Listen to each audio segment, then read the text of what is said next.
Good morning, Sub2ers. Welcome to Goat Talk. Goat Talk's coming to you today from Portland, Oregon. It's a lovely, cloudy day here. So we're glad you could join us. Hey, we have got a fantastic show for you today. We've got Carla Carter here. Carla is in the North Carolina market. A totally new, well, she's not new now, gosh. We're going to talk to you about an incredible deal Carla did, but she came to us as a new investor a few months ago, had never done a single deal before. I think she said she had a rental property. I'm going to let her tell you about everything, but she's going to talk about her first Sub2 deal that she got done really pretty quickly. It's pretty impressive. We're all super proud of her. But she's going to tell us all about that, all about all of the twists and turns. And believe me, you hear about plain vanilla deals all the time, the ones where people just hand you the keys and walk away and you bring your buyer on and you install your buyer and do all that stuff. Carl's deal is nothing like that. But it's great because it's a super learning experience, and you guys are going to get to learn from it today too. So a couple of things before we get started. If you are on here, and we hope you are, we want you to comment. Let us know who you are in the comments. We'll only see Facebook user if you don't go to StreamYard.com/Facebook and click a couple of buttons. It's a simple process. You shouldn't have to do it but once.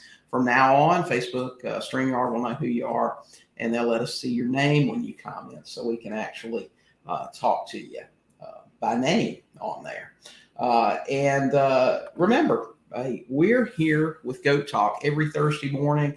It's bright and early here, Pacific time, 8 o'clock. Is it 8 o'clock? Gosh, I guess it is. But same time each and every week. So join us for that. So I'm going to quit talking, and we're going to bring Carla on. Carla, welcome to Goat Talk. Thank you, William. And good morning to everybody. And I'm really excited to be here and share this deal that I had. Just first, a little bit about me. So I do work a full-time job. My W-2 job is an engineering manager within the Triad area. And basically kind of got started into real estate as a private lender. Kind of was getting frustrated with how my stocks were performing in the market back in 2019, and had a family member that was at the time flipping properties. And so he was telling me about self-directed 401ks. So I went ahead and transferred some money out into that and started funding some of his flips, and just really saw how much money he was making. And I was getting a nice percentage as well, but wanted to really increase my profits. So around 2020, started to, just start reading a lot of different real estate books and watch a lot of podcasts, YouTube, groups and everything. And ended up going to a women in real estate group within the Triad area. And that's where I came upon Terry Cuff. She was doing a presentation on Sub2 Deals. And, during her presentation, she mentioned William Tingle. And so I looked up your podcast, I looked up your Facebook group and joined both. And this was around April. And listening to some of your podcasts, it was talking about PropStream and some of the tools that you can utilize in order to really enhance your marketing. So as I became a member of PropStream and started using some of the different features, one thing in particular that stuck out to me was William talked about failed listings. And that's how I found this deal in High Point, North Carolina. It was a failed listing from back in 2019 on a single family home that was 4 bedrooms, 2.5 baths, 2,000 square feet. and the property at that time was listed for 140. And, you know, obviously and the market in the spring was raging hot. And so I called that particular owner after skip tracing them, and was shocked because he was absolutely wanting to sell that house. And, you know, mhm. Well, no, I was just going to say, Carla, I just want to hit on some key points here. Let's let me say good morning to a couple of people here. We got Mark. Good to see you. Goodwin, good morning. Mark says, congrats, Carla. Yeah. Great job. We are so proud of you. Yes, we absolutely are. Good morning, Andrew. Andrew's in Fort Collins. Reed, good to see you here. Tim's here this morning. Helping Hands, not sure what your name is, but hey, I like your Facebook name. Farouk's here. Hey, good morning. Hey guys, if y'all are on, say good morning. Let us know where you're from. It's great to see all of y'all today.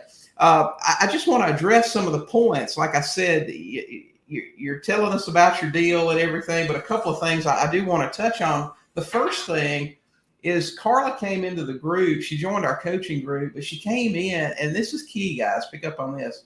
She started doing stuff. Okay. She didn't say, well, I can't decide how to design my business card, or I can't decide what to name my LLC. She actually came in. She heard us talk about something. She started doing it, and she went out and got a tool that she needed to get some of this stuff done. PropStream, you know, if you've been around me for very long, you know that I don't promote a lot of products. I just don't do it. I don't think you need a whole bunch of stuff to be successful. PropStream is one of the tools I absolutely think that you do need. It's very affordable. You can get it for a 7-day free trial. Actually, I think we've got a spot here that you can go to and get a 7-day free trial and save a couple of bucks a month off your subscription if you want to try it. So go pick it up. It's a web-based thing. You don't have to download any software or anything. They do have an app that's absolutely free. You can put on your phone for when you're driving for dollars, but you can skip trace. You can do mailings. You can do everything right from PropStream. But the key here was she went out and she took action, and with failed listings, which we do talk about, people list their homes they can't sell. But what was funny about this is, and I know Carla knows exactly what I'm talking about when I say this, she didn't just go look at recently failed listings, which is generally what we talk about doing. This listing had been failed how long, Carla? For about 2 years. Yeah. So, I mean, this listing had been, it was way off the radar for what most of us do. Most of us try to jump on people as soon as the listing expires because they're super frustrated. They haven't sold. And generally we teach beyond that, you know, they probably have done something with the house. And these people had too. They had actually taken some steps, hadn't they? Yeah, so they actually rented it out to some family members, and they were just paying the mortgage ultimately. It was like $700 a month or so. And, you know, they definitely did not want to be in the renting business. And the one thing I liked about this classification of sellers is that they're already, they want to sell, you know, so I'm not cold calling somebody out of the blue that doesn't want to sell their house, or they're tired of people contacting them, you know. So, you know, when I, on the first initial contact, I mean, he was like, yes, I want to sell this house. Yeah. And he directed me to his son. He was, you know, a more mature gentleman. And he just said he doesn't, you know, want to deal with the hassle of it and just talk to his son. So got in contact with his son that night. His son emailed me back. We set up a time for the next day to talk. And he told me something odd that I'd never heard before. He said that the problem was that they got to the closing table and there was a bill of sale issue. They could not present the bill of sale, you know, for the, you know, when they purchased the property. I remember that. You brought them to the group and said, listen, these people had a contract, they had the house sold, and it fell apart at the closing table because of a faulty bill of sale. And I said, I can't imagine how that could have caused the problem. But here's a good situation where we talk about title companies all the time. They wait till the last minute to do any kind of title work. And that's why you want to be in control. So many lessons learned in this, right? And turns out it wasn't a bill of sale issue at all. What was it? So there were 2 deeds of trust on the property still. So when I guess the last two sales that occurred, with the property, they were not recorded properly within the Register of Deeds. And so, the banks got paid their money, everything happened, but the attorneys just didn't take care of business at that time. So, I didn't know this at the time. And I went forward and started sending him all the documentation that's within your group and got them to sign everything, scheduled, the closing date, and did not find out until the Wednesday before closing that those two deeds of trust were actually on the property and we could not close. So, kind of sent me into a tailspin, but contacted you about it, told you about the problem, talked about it in the group, and we set another date for 2 weeks out. And I just got on the phone and started calling every bank on the list and saying, hey, this should have been closed out. What's going on? And it was a lot of time on the phone. It was a lot of going back and forth to the seller to say, asking them additional questions. One thing that was helpful was the fact that I had the limited power of attorney. So I could pull out additional information from their bank and just kind of problem solve and working with the Register of Deeds as well. So was able to get both deeds of satisfaction provided, and everything was working out nicely. The only thing that the seller asked for was like $3,500 at closing, and so got all the paperwork done, and I set up a trust in order to, kind of follow your format of, seller financing with someone else. So started advertising it right away on Facebook Marketplace and got a ton of interest. And and then eventually we finally got to closing. And, on the day that I got the keys and went to the property, the renters previously, they were pretty salty about giving up that house. And they just trashed it, I mean, these guys, he was renting to family to begin with, right? Which is never a good situation. This was a huge house. Was 4 or 5 bedrooms? Yeah, so it was 4 bedrooms and 2.5 baths and 2,000 square feet. Yep. And they're renting it for $700 a month, but market rent was probably at least twice that. Yeah, so they didn't want to give it up. And and my understanding, I don't think they were really timely payers either, were they? No, and so there was a lot of animosity there between the family members, and the seller was actually living in Pennsylvania, right? So they weren't physically there monitoring the property on a daily or weekly basis. So it was just a deal that they had with family, and when I got to the property, and then also seeing a property once it's been emptied out and everything, it was just like, man, they just really did not take really good care of the property. So I was a little bit bummed, and as I was leaving, I saw the neighbor across the street, and I told her I apologized for all the furniture and trash across the lawn that they had left, and I was going to get that cleaned up. And she said, "Oh, are you with the university?" And I said, no, I just, bought the property, and, I'm going to, fix it up and probably, get some tenants in it. And she said, oh, okay. Cause the university right down the street, High Point University, is buying up all these properties. And I said, okay. So did a little bit of research and called the university the next day, and they had someone out to see the property that afternoon. And, I had it on Facebook Marketplace for $175, and I said, they're going to be a cash buyer. They're a big time private university. I just said, hey, I'll sell it to you for $185. Right. And the real estate agent did up the paperwork. He came back and he said, he wanted to get back down to, I think it was $175. I said, I'll do $180, and you guys take care of all the closing costs. Yeah. And they agreed. So got the paperwork filled out, and went forward with it. And I'm trying to think back. I'm probably leaving. That's okay. We'll fill in the blanks. Let me say good morning. We got a bunch of people jumping on here. Richard's here. Good morning from Pennsylvania. Sarah's here. Good morning from Memphis, Sarah. What's going on in Memphis? Damien's in New Jersey. Helping Hands is in Coronado, California. Is that right? Hey, Gail. Good to see Gail. Gail was supposed to do the show with us last week and has some laryngitis. She says, good morning from Western PA. Still no voice, but glad to be here. Good to see you, Gail. We can't wait to have you on when you're feeling a little better. Toya's here from Illinois. Brad's here. Good morning. Good to see you guys. William's here from Georgia. Hey, Georgia's great, isn't it? Phil Smith, good morning. Phil, I'm in your time zone, dude. It is tough. It's tough over here. Farouk, congrats. Good job. Kevin, good morning.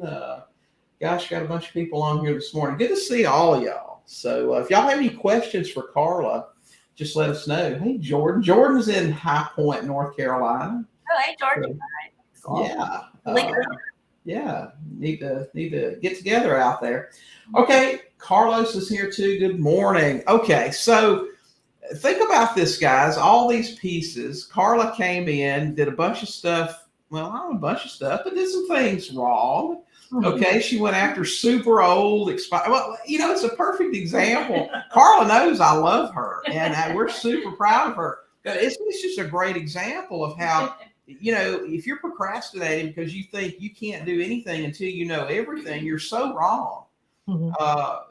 Carla's case is an excellent case of doing some things wrong. And, she intended to sell with owner financing. And in the end, she flipped this thing for cash, which, hey, there's nothing wrong with that. She made money. She's out of the deal. But the trials and tribulations are not over. Okay. No. So let's think about this. I mean, this was an expired listing from years before. The guy lives out of state. She's got relative tenants in there that are super ticked off about having to leave. She runs into title issues because nobody's closed open deeds of trust. And her title company, this is what's so funny. We talk about, guys, y'all excuse me. Y'all know I talk about real estate agents all the time, but real estate agents and title companies that are so just inept at what they do. You go into closing, you can't close because of two open security deeds. Somebody needs to be getting on the phone and straightening that out. That's what these guys are supposed to do. This is how we fix it so we can get closed. They just go, oh, well, sorry, guys, we can't close. Carla has to come in, a new investor, fix it herself, get on the phone with these lenders and say, hey, I got HUDs here. Y'all got paid. Okay, I need a satisfaction. And what we talked about when she brought that issue to us was, in a lot of states there are punitive damages to lenders for not timely recording these things because of glitches like this down the road. It impacts people. And so you remind them of that sort of thing. Listen, you hadn't recorded this for 2 years. I wonder what those fines are by now. And you got it taken care of pretty quickly. I did because it was longer than 2 years. So they actually bought the property in 2003.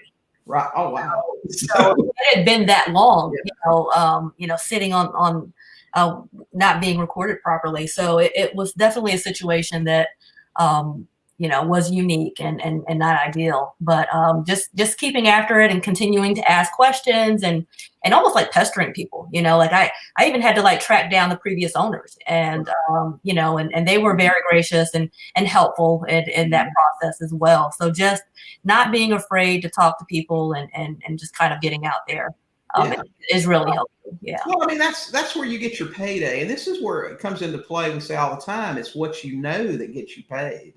I mean, how many people would have just walked away from it? Oh, this is a mess. There's no way to fix it. And we can't get clear title. We're afraid or whatever the case may be. And Carla, man, she just took off and took care of it. Mark here says, Carla Carter is a beast.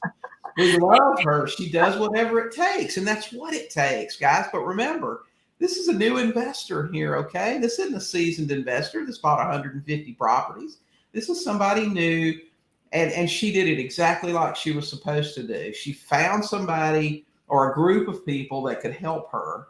And when she had a question, she brought it to the group. They gave her a solution. She went out, she did it. And the result, okay, remember, the trials and tribulations are not over yet. The result is she sold this house, she flipped it, she went to closing and picked up a check, right? Yeah. Okay. So I picked up the check and I'm all excited and happy. And I take it to my bank that I've been banking with since I was 16 years old. And they said they can't cash a check. They can't deposit it. I was like, why? And they were like, well, your name's not on it. This is a trust, and what I basically changed directions on what my strategy was going to be once I saw that the house was wrecked. If I had known that I was just going to flip it to the university, I wouldn't have put the property into a trust. I would have gone about it and just, bought it under my company name and just left it there in that format. And so I was like, okay, so what do I have to do? And they're like, oh, you got to, open up an account for this trust, or you get the issuing, basically go to back to the closing attorney and get them to issue another check. So I was like, I don't want to do the trust thing. So I called them up at the other closing attorney's office, and they would not do it, and went down there and tried to talk them into it. And they were just like, no, we have to abide by the rules of the trust, and that check has to be in this name, in the trust name. And I had a trustee that was down in the state of Georgia, and they were saying we have to do this coordinated thing at the same time. So I said, fine. So we went down that path, and I had my trustee working with the banker in her area, and I was working with the banker in mine, and we were doing all this stuff. And they kept asking questions. Well, where'd you get this money? And how did this happen? And I'm sending them like all the HUD sheets and all the documentation and everything. And they're just like, their mind is just not wrapped around it. They just can't process it. And my trustee, her social security number or card, her social security card was still had her maiden name on it.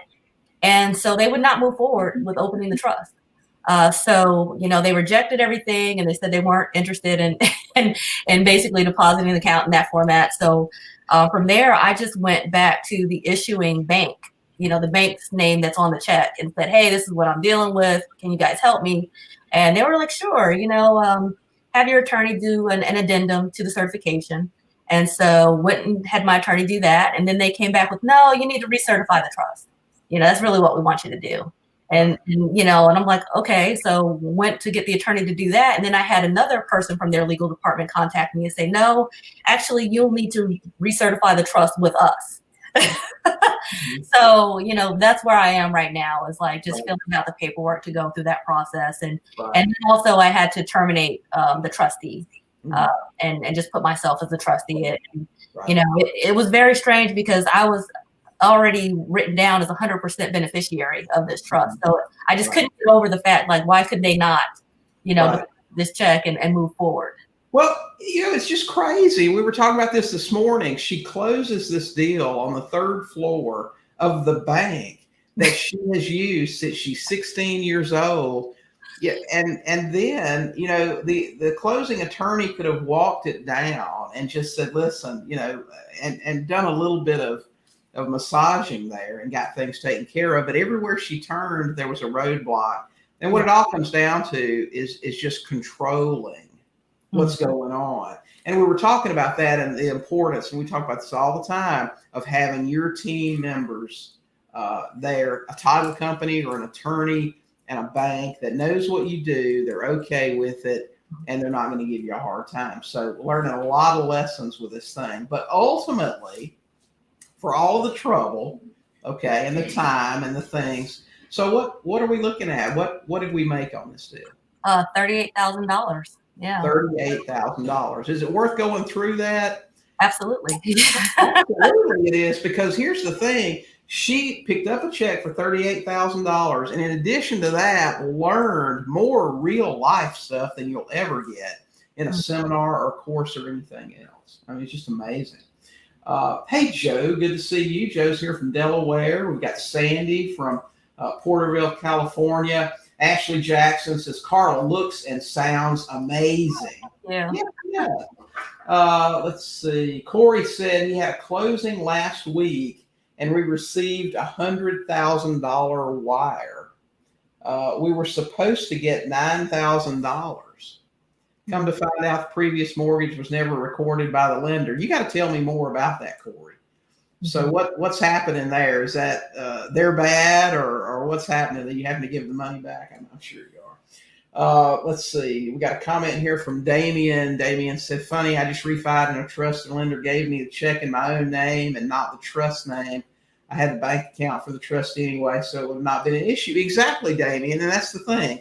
There are people for your team out there. You just have to find them. And Carla, as most of us would have, thought, man, I've been banking with this place since I was 16. And surely, they know me. They know I'm not a criminal or anything like that. So, let's see. Gail said, I'm amazed for someone new to the business. You're really impressive, Carla. Absolutely, she is. And that's why we say, man, we're so proud of her. She hung in there. She did everything that needed to be done. I never saw her frustrated or upset. She may have had her moments, but we never saw it. These are problems to have. And got it across the finish line. Fortunately, and we were talking about this morning before we came on. She didn't have to have that money for her next deal. She has a day job and that sort of thing. But these are some of the things that you can run into. Damien says, congrats, Carla. Awesome story. Absolutely, it is. And all the more impressive because she is new. But, sometimes being new, I guess, can be a little bit of an advantage. I say all the time, when I got started, I did some of the dumbest things in the world because I didn't know any better. And I didn't live around family and stuff constantly telling me, oh, that won't work. You don't need to be doing that stuff. So I guess sometimes it can work for you. If you guys have any questions about Carla's deal or anything, just let us have those here. So tell us now, what are you working on now? What kind of things have you got going on? I know you've got some leads and some things that you're still working on. Sure.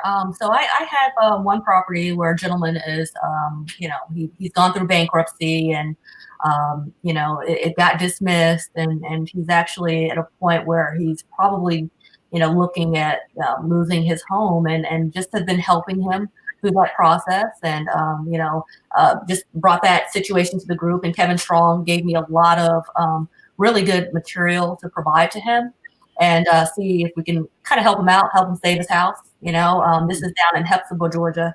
I'm originally from Augusta, Georgia, so I'm always looking for properties in the Georgia area as well. So I do a lot of marketing down there. But I have him. I've just been kind of, maintaining that relationship. I also have been contacting a fair amount of wholesalers, just asking, hey, just send me your deals. Let me know what's going on. So I'm, advertising on Facebook Marketplace and then also sending out a lot of direct mail.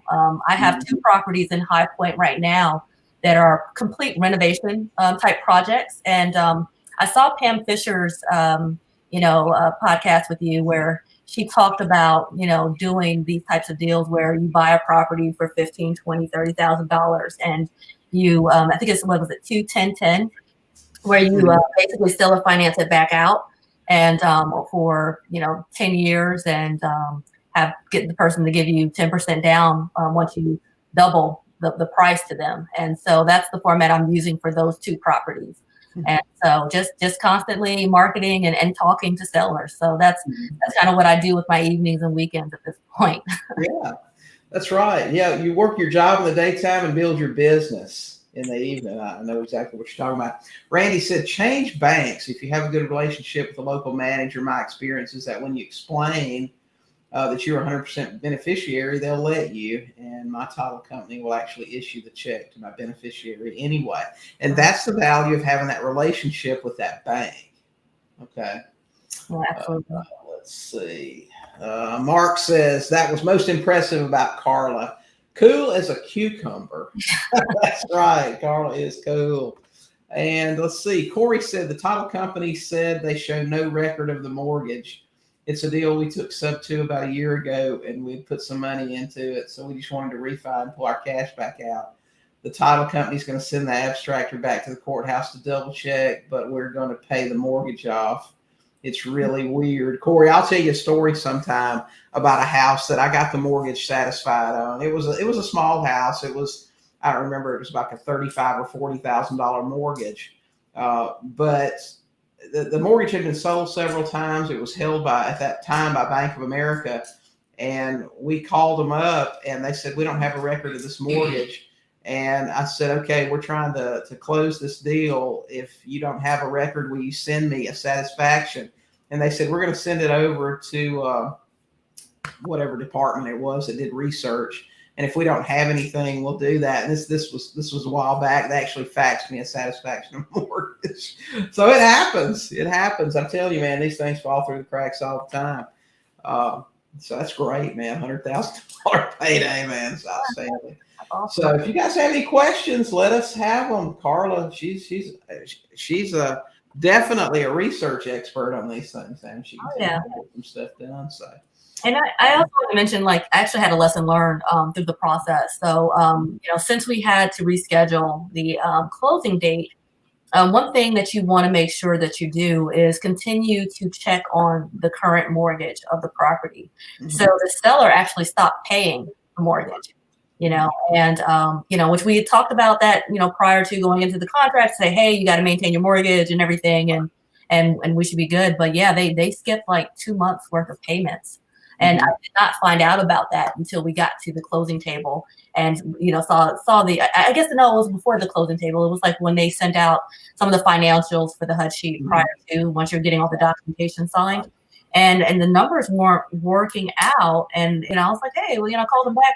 Oh, yeah, you're all right. I sent in the payoff statement, so you should be fine. I was like, well, that's not how I do business. But, I decided it was less than $1,500, and I just didn't think it was worth it. I knew the amount I would be getting on some level, so I just, at that point, I was just so committed to the people that I just didn't think it was important enough. But that is something I warn people, like, continuously check in with the bank with your limited power of attorney to make sure that all the paperwork is looking right.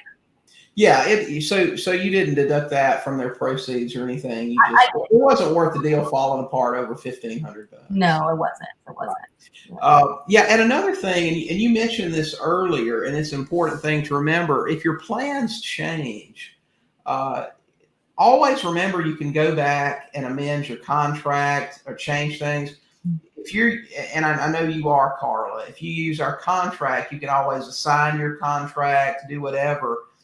She had originally contracted in a trust to buy the property, and she could have assigned that before close. Since she's flipping it and closed in her name, and she had already spent half that money, right? So you know what I mean. So going forward, you'll know this. Just one of those, another lesson learned. You could have just assigned the contract, gone to close in Carla's name, and then just deposited that check any way that you wanted to. So. You can always do those things too. So yeah, a lot of lessons from this deal for sure. No, definitely. Yeah. And, just also understanding, and I guess it goes back to the relationship with the closing attorneys. And I was kind of surprised that you're usually dealing with a clerk or, administrative assistant that's kind of helping you through some of this. And I probably would have asked a lot more questions about that trust and what were the limitations. And I didn't, because I have another trust where I do my, finance deals through, and where I basically loan out to flippers and everything. And I thought I had a good understanding of what that process was. And so there were some surprises. I probably should have asked a few more questions. I'll tell you this, and it's just like Randy's commented and a couple other people on here. The law is written one way, but what you can do with your person, your attorney or your bank or whatever, a lot of times they just, they'll just let you, because they know Carla, they know Carla's not a flipper, scammer, whatever, she's legit, she does business and whatever. So that's why it's important. I'll tell you, I remember when I was first getting started, and I went out because, I had my Carla. I literally, guys, you talk about a rube. Okay. I literally walked into the first small local bank that I tried to go to get investor funding. I walked into the attorney's offices that I was interviewing with my Carlton Sheets manual under my arm. I'm an idiot, but that's what I did because, I wanted these people to know I was serious, and oh man, it was just crazy. But the first attorney that I went to see, I explained to him how we would be taking over mortgages. We were going to use trust to hold title for privacy. I talked way too much.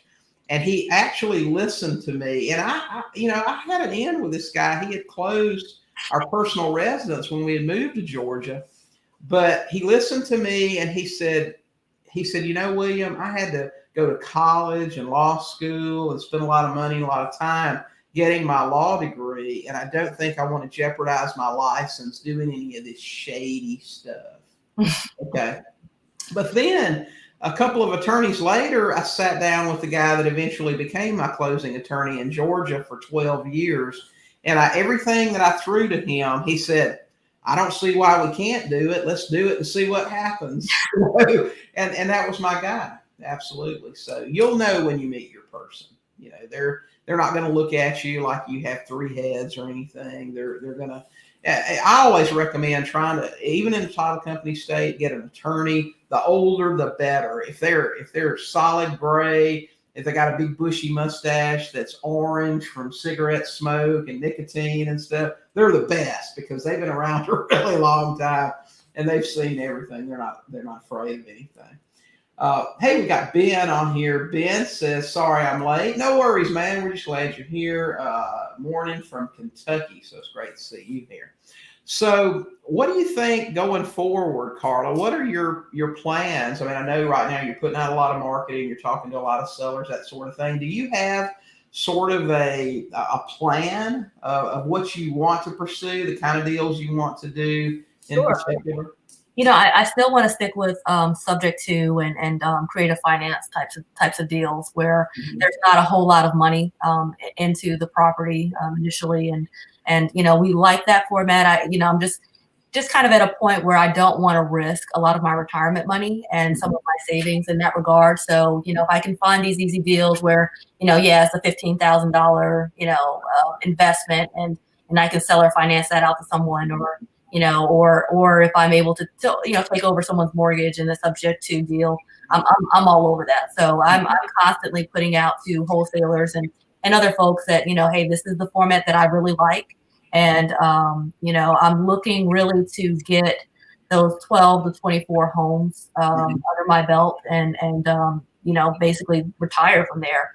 And my ultimate goal really is to provide that same format for all of my family members, provide a subset of homes for my parents to retire off comfortably and siblings and things like that. So I've been dragging them into this business and it's been great.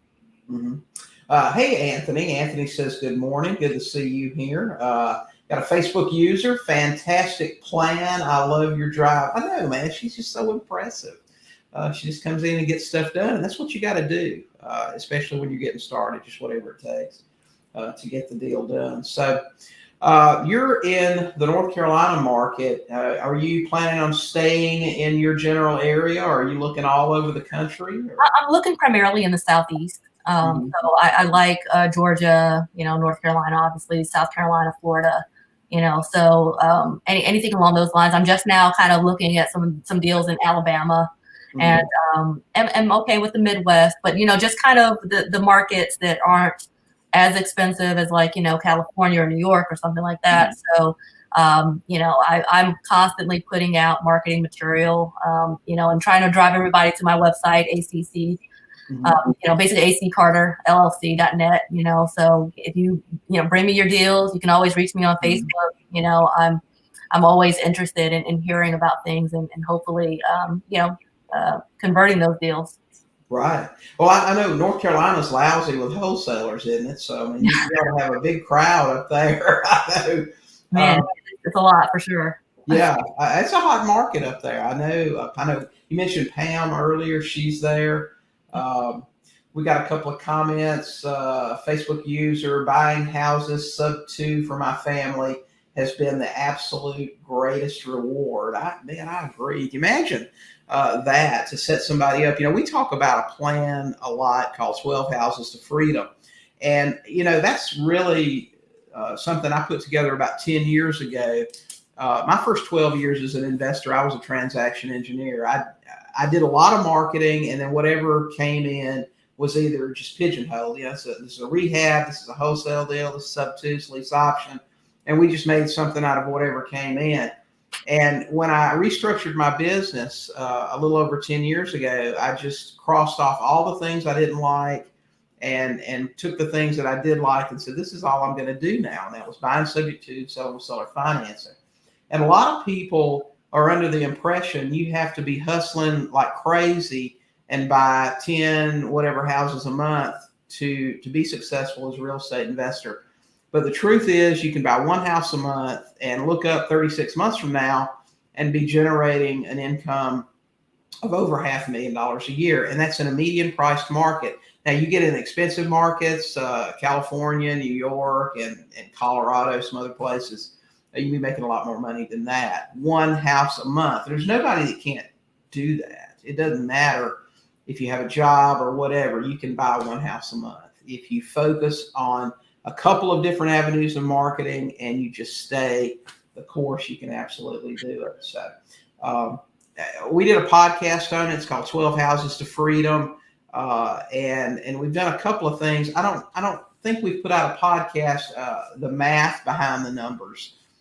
We've done that inside the coaching group, but listen to the podcast. It'll lay it out exactly what you need to do. It's just not hard to do today. Mark said, we need to talk again, Carla. I'm in Alabama, about to close a Sub2 in Missouri. So great. Good for you, Mark. Mark, yeah. Tell us about it in the group. Tell us all about it. Make a post and tell us about those Missouri Sub2s. So, okay, Carla, last chance, guys. We've got another 15 minutes or so. So if you got any questions about Carla's deal or anything else, let us have those. We'll be able to answer. Well, that or anything. If you've got some Sub2 questions, throw them on here. Carla's, she can probably answer most of them for you now, especially on unsatisfied mortgages and things like that. So, okay, so you're working several avenues now as far as marketing goes, reaching out to wholesalers. Your website again is accarterllc.net. Okay, and can they submit deals there, or is that just how to get in contact with you? Yeah, you can submit deals there, and you can contact me there as well, and we can have a phone conversation or Zoom call. You can also reach out to me on Facebook. That's fine too. So my personal Facebook account, Carla Carter. Okay. I'd love to talk to you. I'm not sure if that's Cass is your first name or Williams. At any rate, she says, I'll reach out to Carla as well. I'm in Georgia. Where are you at in Georgia? I was in Macon for the first 12 years of my investing. We bought hundreds of houses down in Macon, Georgia. So yeah, you guys get in touch. And let's see, got a question. How did you initially contact the seller for this deal? So I just called them. So like I looked them up on PropStream and skip traced them and got their cell and just called them that evening after. I think it was on a Wednesday after 5:30. And, the gentleman called. He said he was on his way home from work, and yeah, he was tired of the house and ready to sell, but he wanted me to talk to his son, and immediately, once he gave me that information, called his son right away and left a message, and, we just connected later. So it was fairly quick, as far as that process. And I think the thing is just hitting it, striking the iron while it's hot. Right. And while it's on the forefront of their mind, just jump in there. Right. And pick up the phone, people. I know everybody thinks texting's great. Of course, how many people do you talk to that say, I get 10 text messages a day about my house? Yeah. Some people still like to talk on the phone, especially, the older people or whatever.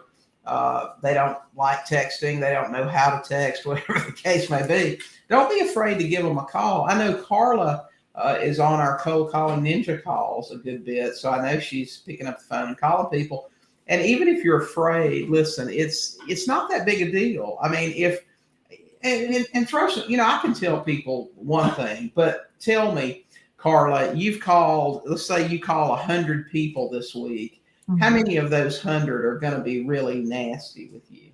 You might get a handful, that'll say something ugly or whatever, but you just move on, right. And yeah, you just don't take it personal. They're just frustrated because there are a lot of people contacting them about a property that they're probably in trouble with, right. and depressed about. So, just don't internalize it. Yeah, that's right. Listen, if somebody, if they're rude or whatever, you can just say, hey, Listen, if you change your mind, here's my number. Give me a call. We buy houses every day. Have a great day. Hope your day gets better. Yep. And it's not like they can jump on you or beat you up or anything else. I mean, you just hang up and go to the next call. And most people are really nice. They just are. Most people are just really nice. Williams says Buford, Georgia. Okay, Buford, Georgia. I know where Buford is. Suburban Atlanta. That's right. Yeah, it's only about an hour, I guess, from Macon. So yeah, Macon, Georgia. Good market down there. But you got to know where to buy. So great. All right. Well, any last thoughts, Carla, on the deal that you'd like to share with anybody? Or I think just as you experience different problems, just stay with it. I think that I got the contract signed in May, and we didn't close until August. So it was a little bit of time there. Some of it was just getting the renters out. And other parts of it were obviously just trying to clear the deeds and everything. But just stay with it, stay diligent, and follow up. Follow up is really key. So yeah. You for sure got to stay in control of that deal. And again, that's where having your team members comes into play. Simply having a good attorney and bank would have made this thing go really smoothly for you. Of all the problems, and there were several along the way, it's at the end when you got a check in your hands that you can't cash. That's got to be the most frustrating. I've done all the work. I just want my money. I know it has been frustrating, but I just look on the positive side. I have the check. It's a real check, and I might have to go through some additional steps, and I think what helps me is that I was a government engineer for years, so I'm used to the bureaucratic red tape. So you just follow the processes and go through it and know that it's going to turn out fine. So right.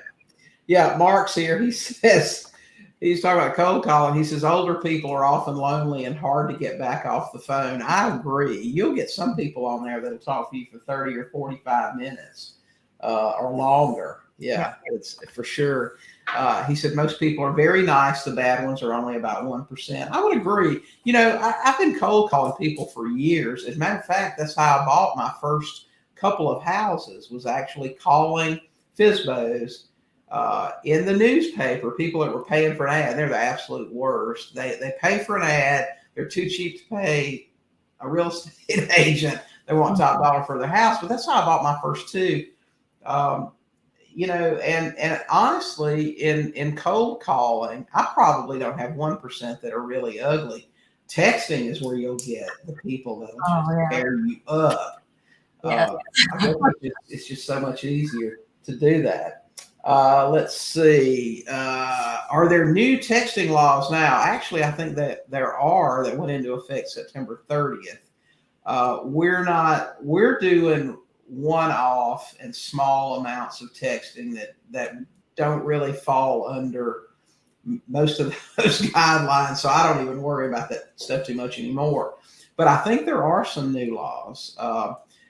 We use REI Black Book, so I know that the REI Black Book people have been very up on that sort of thing, making sure they implement. I think most of the laws now require you to register your business that's doing the texting, your phone numbers, and they've implemented some type of the best comparison, I guess, that I've heard of it is as a texter, you almost have the equivalent of a credit score now, as far as what percentage of your text that the carriers will allow to go through.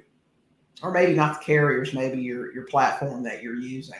So you may send out 1,000 texts today, but only 20% of them will actually get sent out. So, and I don't think they have to disclose that to you what the numbers are. But as you consistently have lower numbers of people that opt out or complain, your score goes up and more of your texts are actually delivered. So yeah, it's bloody out there with the texting stuff. Stuff now, so we pretty much cut most of that back and are just going to the straight call and actually hiring callers to do that for us. So you're not doing any texting, are you, Carla? You're just picking up the phone and calling people. No, I mean, I'll do a one-off text here and there on some Mhm. properties, but for the most part, I'm just calling them or just sending them a letter, in the mail, and or postcards, things along those lines, Right. and it's been okay, it's been pretty good, but just getting a lot more responses, obviously, from the wholesalers, bringing in deals and checking those Mhm. guys out, so that's Right. positive, and just I think the big thing too is just talking about what you do, talking to Mhm. people and putting yourself out there. And that's been really, really productive. Right. Business cards, bandit signs. People say bandit signs don't work. We had a student the other day that said they signed a deal up from a bandit sign. Well, gosh, they don't work, do they? Well, I guess they do. I mean, there's a reason you see a million of them out where you go. Right. And if you're afraid of getting fined or whatever the case may be, my best advice to you is find out, if you're doing it locally, what the fines are, and when you can put them out. If you have to put them out on the weekends and have them picked up, then do that, or just deal with the fines. If you make, let's say in Carla's case, you make $38,000 off a deal, and you pay $1,000 in fines this month. Yeah, I do that. So anyway, all right, guys. I guess if we don't have any questions, well, maybe we have another one over here. Let's see. Yep, we've got a Carla. Let's see. Rainey asks. Well, we've got a few comments. In some states, you can't do ringless voicemail. In Florida, possibly other states too. Yep, that's right. And we got a bunch of new laws now. Carla, do you have a free Google number, or what? How are you handling your phone calls? I do. I have a Google number for Georgia and for North Carolina. So I primarily use those. And then just recently, through my business, got another cell phone with the 336 prefix. That's been very helpful. People tend to answer the phone a lot more when you have the same area code. Right. So yeah. And most people are screening their calls. I read some statistics recently that like 80+% won't answer the phone if it's a number they don't know. So, you're dealing with that too. So, okay. Sarah says, thanks so much. Well, thank you, Sarah, for being with us here today. We really, really appreciate you. Facebook user says, Carla, thanks for sharing your experience. No problem. Thanks, guys. We appreciate it. So anyway, if we don't have any other questions, I guess we'll wrap things up here. Carla is a member of our coaching group. And if you guys are interested in learning more about our coaching group, you can go to Sub2Dealscoach.com. And learn more about it. She's been a great student over there.